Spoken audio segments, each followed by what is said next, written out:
மாண்புமிகு உறுப்பினர் தங்கம் தென்னரசு அவர்கள் சுருக்கமா.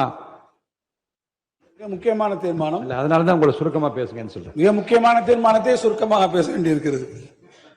மாண்புமிகு பேரவைத் தலைவர்களே, இந்த அவையில் இன்று முன்மொழியப்பட்டிருக்கக்கூடிய மிக முக்கியமான இந்த தீர்மானத்தின் மீது திராவிட முன்னேற்ற கழகத்தின் சார்பில் அளிக்கப்பட்டுள்ள திருத்தத்தினை முன்மொழிந்து கழகத்தின் சார்பில் கருத்துக்களை இந்த அவையிலே வழங்குவதற்கு வாய்ப்பினை வழங்கியிருக்கக்கூடிய கழகத்தினுடைய தலைவர் தளபதி அவர்களுக்கும், நம்முடைய மாண்புமிகு எதிர்க்கட்சி தலைவர் அவர்களுக்கும், பேரவை தலைவரான தங்களுக்கும், இந்த பேரவைக்கு 6வது முறையாக என்னை அனுப்பி வைத்து மக்கள் பணியாற்ற வாய்ப்பளித்திருக்கக்கூடிய திருச்சுழி தொகுதியினுடைய வாக்காளர் பெருமக்களுக்கும் நான் முதற்கண் என்னுடைய நன்றியினை தெரிவித்துக் கொள்ள விரும்புகிறேன்.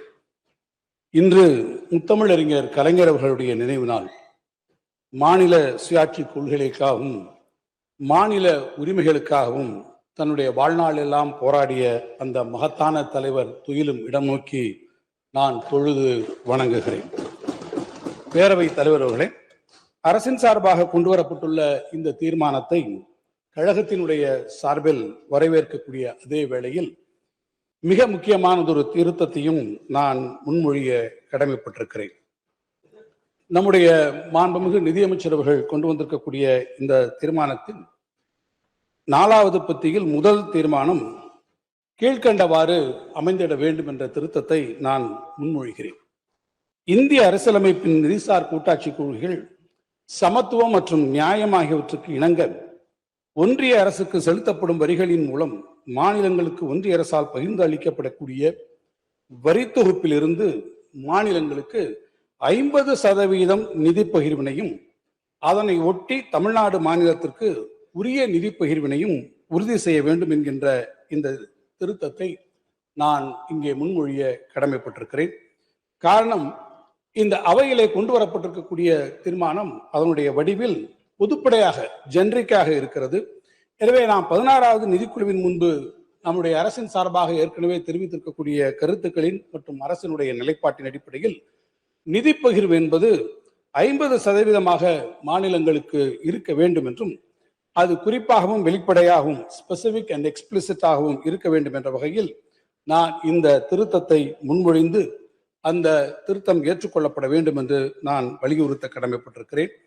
பேரவை தலைவர் அவர்களே, இந்த பேரவையிலே கொண்டு வரப்பட்டிருக்கக்கூடிய இந்த தீர்மானம் தமிழ்நாட்டிற்கான நிதி எவ்வளவு கிடைக்கிறது அல்லது எவ்வளவு கிடைக்கவில்லை என்பதை குறித்த விவாதம் மட்டுமல்ல, மாறாக இது இந்திய கூட்டாட்சி தத்துவத்தினுடைய எதிர்காலத்தை பற்றியது ஒரு விவாதத்திற்கான தீர்மானமாகவும் அமைந்திருக்கிறது.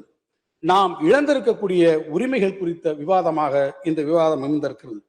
மாநில அரசினுடைய உரிமைகளுக்கும் ஒன்றிய அரசுக்கும் இடையில் இருக்கக்கூடிய இந்த பொறுப்புகளுக்குமான இடையேயான சமநிலை குறித்த விவாதமாகவே நான் இந்த விவாதத்தை காண்கிறேன். இந்திய கூட்டாட்சியினுடைய வலிமை எதில் இருக்கிறது என்ற கேள்வி இன்றைக்கு வந்திருக்கிறது.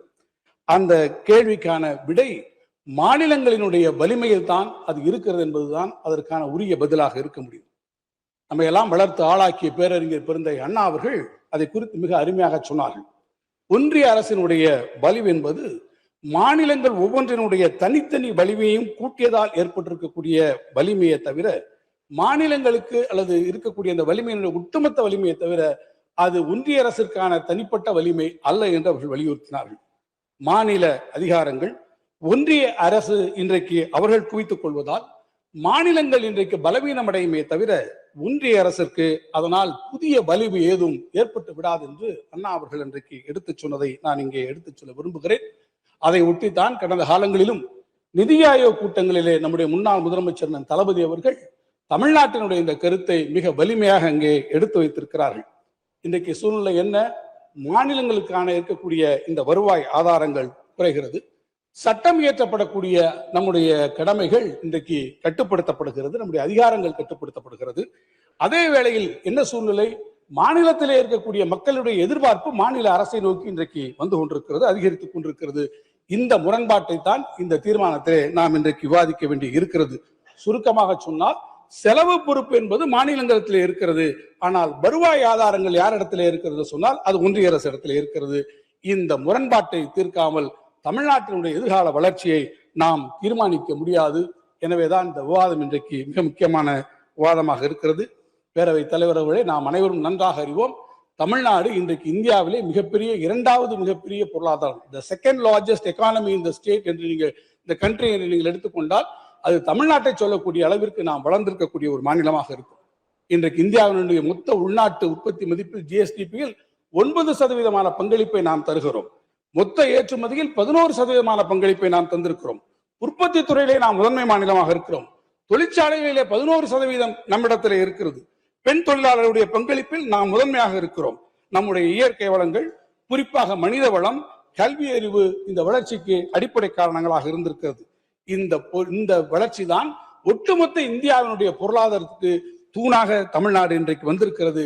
அதன் அடிப்படையில் நாம் இன்றைக்கு பெற்றிருக்கக்கூடிய உண்மையான பொருளாதார வளர்ச்சி என்பது 11.19% வந்திருக்கிறது என்று சொன்னால், நாம் கட்டி காத்து வளர்த்திருக்கக்கூடிய இந்த வளர்ச்சிக்கு நாம் அளித்திருக்கக்கூடிய மிகப்பெரிய பங்களிப்பு தனிநபர் வருமானங்கள் இன்றைக்கு 3.63 லட்சமாக கூறியிருக்கலாம்.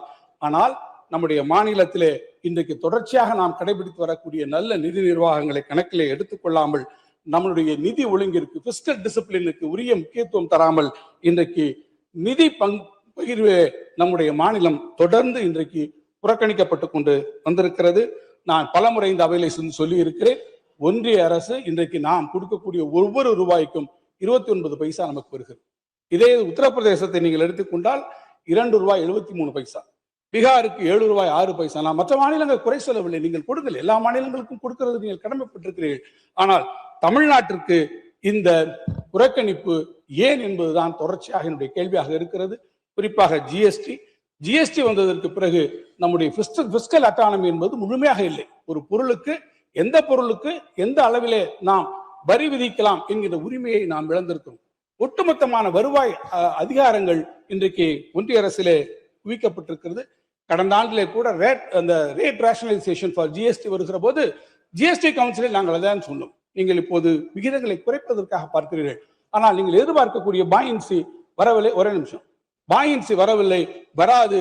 அதன் காரணமாக மாநிலங்களுக்கு வர வேண்டிய வரி வருவாய்கள் குறையும் என்று நாங்கள் அன்றைக்கு எதிர்பார்த்து சொன்னோம். இன்றைக்கு அதுதான் நடைமுறைகளை வந்திருக்கிறது. எனவேதான் இந்த மாநில ஒன்றிய அரசினுடைய நிதி உதவி திட்டங்கள் அதை எடுத்துக்கொண்டு பார்த்தீர்கள் என்று சொன்னால், ஒருபுறம் ஒன்றிய அரசினுடைய பங்களிப்போடு நடக்கக்கூடிய இந்த திட்டங்களில், ஒன்றிய அரசின் திட்டங்களில் மாநில அரசினுடைய நிதி பங்களிப்பு உயர்ந்து கொண்டே போகிறது. ஒரு காலத்தில் 25% இருந்தது, இப்போது 40% உயர்த்தப்பட்டிருக்கிறது. எனவே நமக்கு வர வேண்டிய வருவாய் பகிர்விலும் குறைவு. இன்னொரு வகையிலே ஒன்றிய அரசிற்கு நாம் கொடுத்திருக்கக்கூடிய நிதி பங்களிப்பு என்பது மாநிலங்களுடைய சுமையை இன்றைக்கு உயர்த்தி கொண்டே இருக்கிறது. இதில் இன்னொரு பெரிய முக்கியமான விஷயம், இந்த வரி தொகுப்பிலிருந்து நமக்கு வருவதை குறைக்கக்கூடிய அதே வேளையில் செஷன் சர்சார்ஜஸ் என்கின்ற வகையிலே ஒட்டுமொத்த வரி தொகுப்பிலிருந்து வரக்கூடிய இந்த பகிர்வுக்கு தாண்டி அதற்கு வெளியே இன்றைக்கு இந்த நிதி குவியலை ஒன்றிய அரசு தன்னிடத்திலே கொண்டிருக்கிறது. அதற்கான காம்பன்சேஷன் என்னவென்பதற்கு இன்றைக்கு வரை ஒன்றிய அரசு நம்ம இடத்திலே சரியான முறையிலே விளக்கங்களை கொடுக்கவில்லை. இந்த சூழ்நிலையில் தான் கடந்த ஆண்டும் நாம் நிதிக்குழுவிலே பேசியிருக்கிறோம், பினான்ஸ் கமிஷன்ல சொல்லி இருக்கிறோம். 9வது நிதிக்குழுவிலே 7.9% இருந்த நம்முடைய வரி பகிர்வு நமக்கு முடிச்சுட்டேன், ஜஸ்ட் கன்க்ளூட் பண்றேன். 9வது நிதிக்குழுவிலே நமக்கு 7.93% இருந்த அந்த நிதி பங்களிப்பு என்பது 15வது நிதிக்குழு காலத்திலே 4.079% குறைகிறது. 9லிருந்து 4க்கு வந்துட்டோம். 16வது நிதிக்குழுவிலே நம்முடைய தமிழ்நாட்டினுடைய வாதங்களை எவ்வளவு சிறப்பாக நாம் வைத்திருந்தாலும் கூட நமக்கு கிடைத்திருக்கக்கூடிய உயர்வு என்பதை பார்த்தீங்கன்னா ரொம்ப மிக மிக குறைவு. 0.018% இந்த சதவீத புள்ளியில் தான் நமக்கான உயர்வு கிடைத்திருக்கிறது. கேரளாவுக்கு அதிகமாக கிடைத்திருக்கிறது, கர்நாடகாவுக்கு அதிகமாக இருக்கிறது, தவறில்லை, அவர்கள் கொடுங்கள். ஆனால் நாம் இன்றைக்கு கிடைத்திருக்கக்கூடிய அளவுகோல்கள், குறிப்பாக நான் சொல்ல வேண்டும் என்று சொன்னால், நம்முடைய நிதி ஒழுங்கு, நம்முடைய வரி வசூல் திறன், நம்முடைய மனிதவள மேம்பாடு, நம்முடைய நகரமயமாக்கக்கூடிய திட்டங்கள், இன்னும் சொல்ல வேண்டாம் நாம் சந்திக்கக்கூடிய ஏஜிங் ப்ராப்ளம், பென்ஷன் போன்று இருக்கக்கூடிய பல்வேறு தமிழ்நாட்டுக்கு என்று பிரத்யேகமாக இருக்கக்கூடிய பிரச்சனைகள், இதை எதையுமே இன்றைக்கு நிதிக்குழு கணக்கிலே எடுத்துக்கொள்ள முடியாத ஒரு சூழ்நிலை இருக்கிறது. எனவே இவற்றுக்கெல்லாம் ஒரு நல்ல தீர்வு காணக்கூடிய வகையிலே இந்த தீர்மானத்தை நாம் வரவேற்க வேண்டிய அதே காலகட்டத்தில் 50% இன்றைக்கு மாநிலங்களுக்கு கொடுக்கக்கூடிய அந்த வரி பகிர்வில் 50% அது குறிப்பிடப்பட வேண்டும். என்றால் இத்தனைக்கு பிறகு மீண்டும் 41%தான் அது நிர்ணயிக்கப்பட்டிருக்கிறது. எனவே மாநிலங்களுக்கு இருக்கக்கூடிய அந்த நிதி பகிர்வில் 50% அது குறிப்பிடப்பட வேண்டும். அதில் தமிழ்நாட்டிற்கு உரிய பங்கினை தர வேண்டும் என்கின்ற அந்த திருத்தத்தையும் நான் முன்மொழிந்து இதை உள்ளடக்கி இந்த தீர்மானத்தினுடைய உள்ளார்ந்த கருத்துகளுக்கு திராவிட முன்னேற்ற கழகத்தின் சார்பில் அந்த கருத்துக்களோடு இந்த தீர்மானத்தின் கருத்துக்களோடு ஒன்றிணைந்து அதை வரவேற்று இந்த அளவில் அமைகிறேன். நன்றி, வணக்கம்.